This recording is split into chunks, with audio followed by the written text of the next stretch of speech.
tell about a little bit yourself. Well, in a nutshell, I'm currently the head of program for Devcom developer event that takes place before Gamescom in Cologne every August. And so basically my job is to bring in the speakers to the program, schedule, design the program, sessions and all that stuff, so yeah. First of all, welcome to Turkey. Thank you. And we are glad to see you here at Gaming Istanbul 2020. And we are excited to hear your thoughts after your first impressions about the events. This is my second time actually, so I haven't been there before Gaming Istanbul actually moved into this location, but I've been there. Was it last January, right? Yeah. This when I was still with the Making Games magazine, so this was kind of like my final task as a media representative, while already doing the conference stuff, and I liked it a lot. I'm pretty happy actually that it did a couple of changes, especially in regards to the conference area, because last year I think it was like right next to the B2C and it was super noisy and so on. So this is a good step that they put the whole conference area here in the back, so it's quiet, you understand everything. I especially love the fact that you have the live interpreters here, which is a really cool thing. So all in all, I think it's a pretty nice thing. For me, it's like a smaller Gamescom, which is actually refreshing, because I think, for me personally, Gamescom is way too big. It's chaos. It's overwhelming in a way, but actually always. I need a week of vacation after Gamescom. I guess we do. Most probably. Another question: you prefer to use hardcore gamer, right? I'd say so. I think I played games since I can remember, even back in the days, those LCD games, those whatever they were called. I don't know, starting with Atari, Amiga, C64, and all that stuff. So, and let's say I'm sort of a completionist. I think today you say trophy hunter and all that stuff. So as long as I don't have like my 100% and my platinum trophy, I'm not really willing to give up on a game. Damn you, Sekiro! And we call that hardcore player. Yeah. So yeah, I think casual gamer would definitely be the wrong term. And Do so you play independent games too?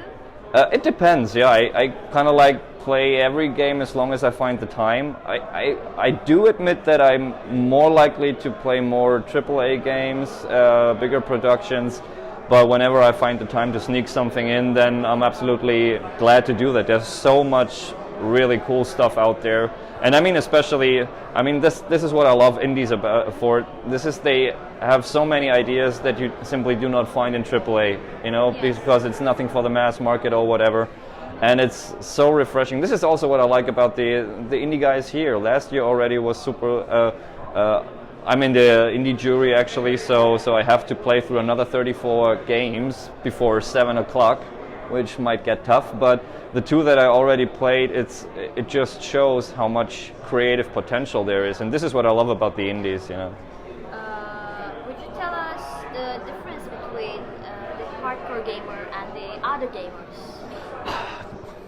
I think, honestly, I think that it's hard to say that it's like black and white. I think there's a lot of different stages in between hardcore and casual, and I mean, the obvious casual gamer might be someone who just plays Angry Birds on the way to work. I don't know, or I guess my mom could be a casual gamer. She played solitaire on the PC or mahjong or whatever. It's a game, so does that make him?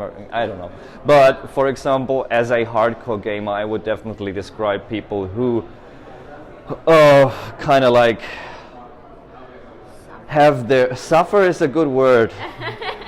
Who have their frustration flourish while trying to finish a game.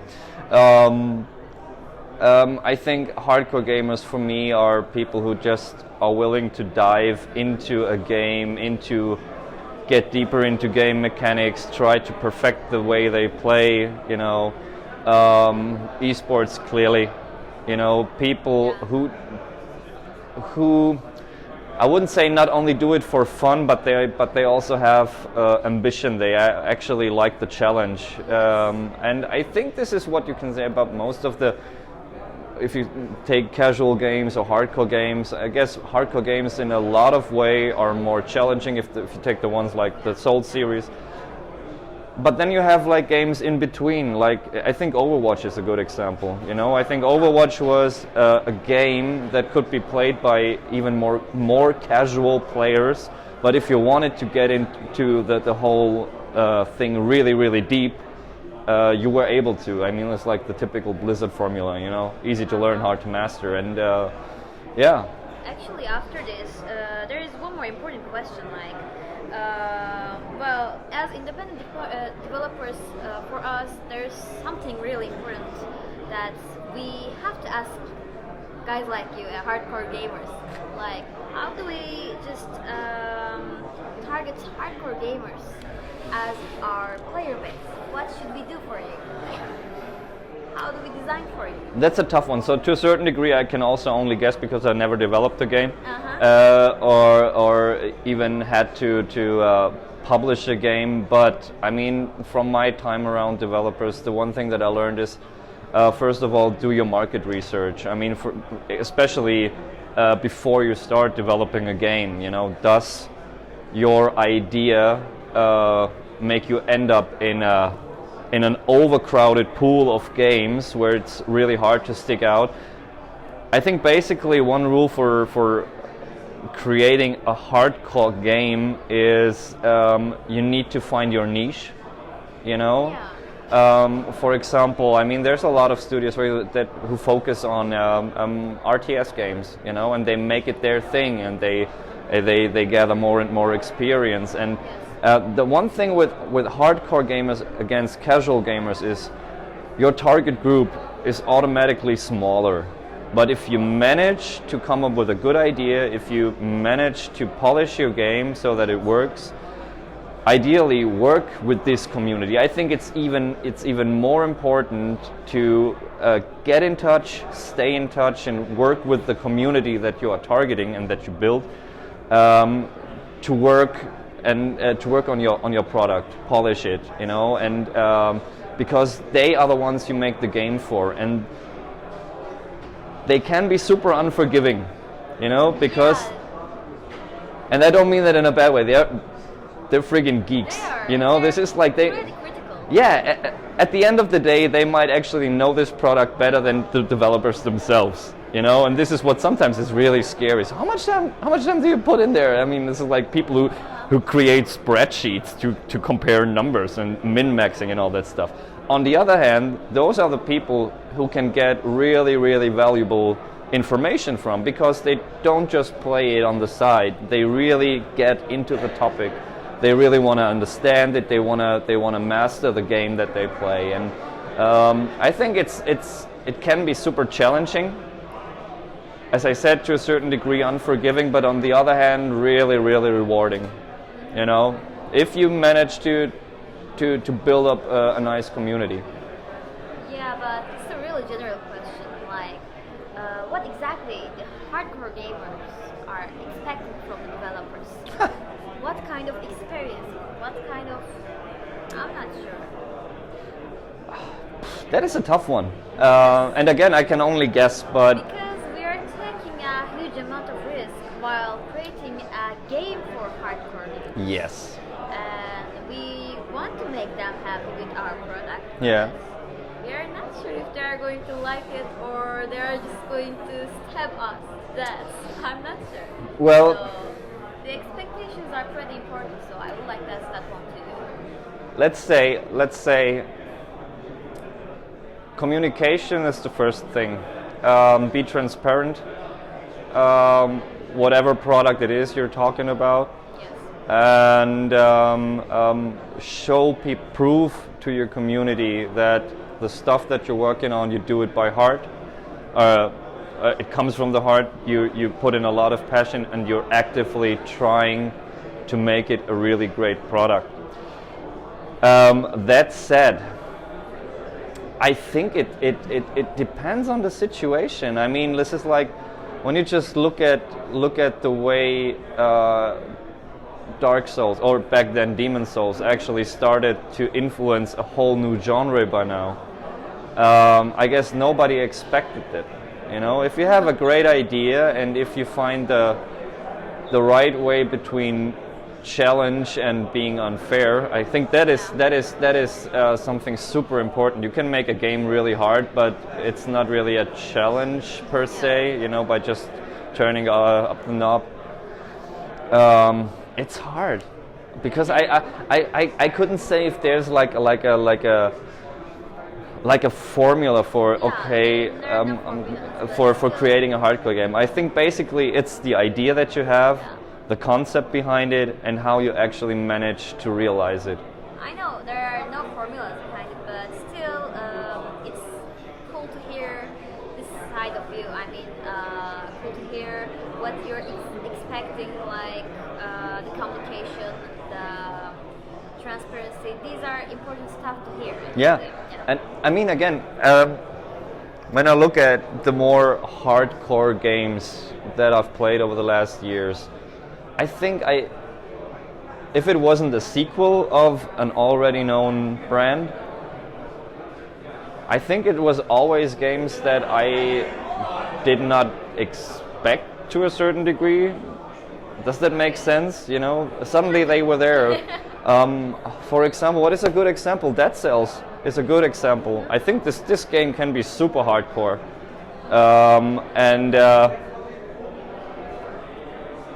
Did I have any idea that this game might come up? No way. You know. Yes. Also, and this is something It you should must. be kind of surprising then. Yeah, it can be. I mean, it's most likely gonna be a surprise if you haven't established a brand already, you know. But if it's your first game or your first product going into that direction, I think it automatically ends up as a surprise. And I think the most important part is once you actually have people's attention is, keep the attention, you know. And from there build your community, and maybe you're gonna establish a brand, maybe your next game is gonna be something completely different, you never know that.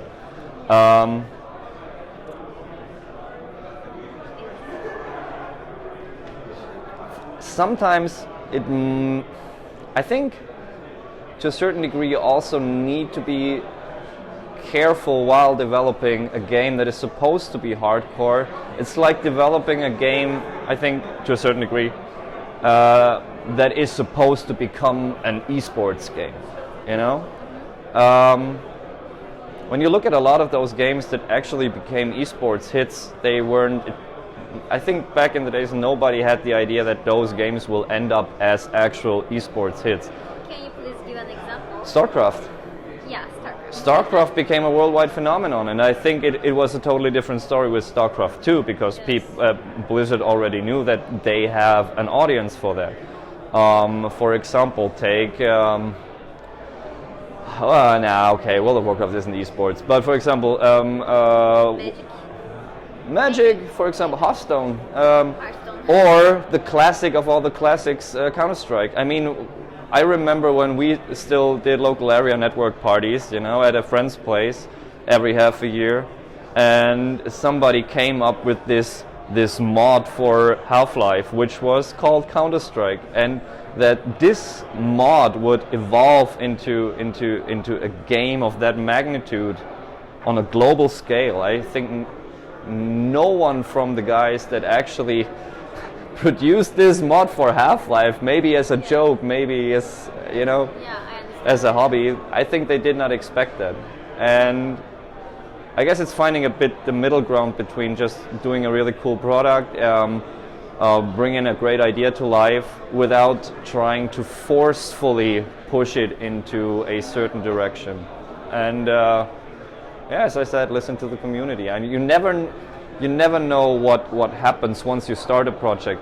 It can take several turns and end up as something completely different, and maybe it's even way better than you originally expected it to be. You know, it's just, I think, be open to a certain degree, still have like a plan, and listen to the people. Okay. There is one more question. Sure. Last question. Can you please describe the ambition of the Devcom to us? Sure. I mean, when Devcom was basically established in 2017, it was primarily to fill the gap that GDC Europe left after they did their last event in 2016. And I got on board with Devcom in 2018, so I wasn't involved in the first year. And I think, so I can't speak for the first edition of Devcom, but I can clearly say that since I got on board, we definitely tried, first of all, to find our own focus. And I can mainly speak about the program, which is more and more supposed to be focused on actual game developers, simply because, you know, when you have a lot of people that go to an event to do business meetings, for example, if they have like their schedule filled back to back with meetings, they obviously won't attend too many talks, so you don't really do. It's not like you do a lot of business talks for the business people, because the business people they're doing business and not attend your business talks, if that makes sense. And I mean, we also, since we did our personal first event in 2018, we always try to put a big focus on indie teams. I mean, of course, at Gamescom you have the indie village, you have the indie arena and all that stuff, which is super nice for indies. But still give them another opportunity to exhibit their games, not to consumers per se, but to potential publishers, to biz devs, to other developers, reeling their feedback, because I think this is what makes it not unique, because other conferences do that as well, but what makes it really interesting for indies, for example. All in all, and this is where I like to quote my boss actually, you know, because he said at some point, you can work as hard as you want, you will never ever come up with something that satisfies 100% of people. But what you can strive for is create an event that gives 100% of people a good time. You know, so it's a mixture of so many individual pieces, puzzle pieces, and as long as the picture you actually put together with those pieces is a good one, then yeah, I think we did a good job. Yeah. Mainly or to put it in other words, just do our part to bring the industry together, you know, from indies to AA, AAA, you know, just bring them closer together. If we can do our part there, then I think we did a good job. Okay, thank you so much for your Thank time. you. Thank you.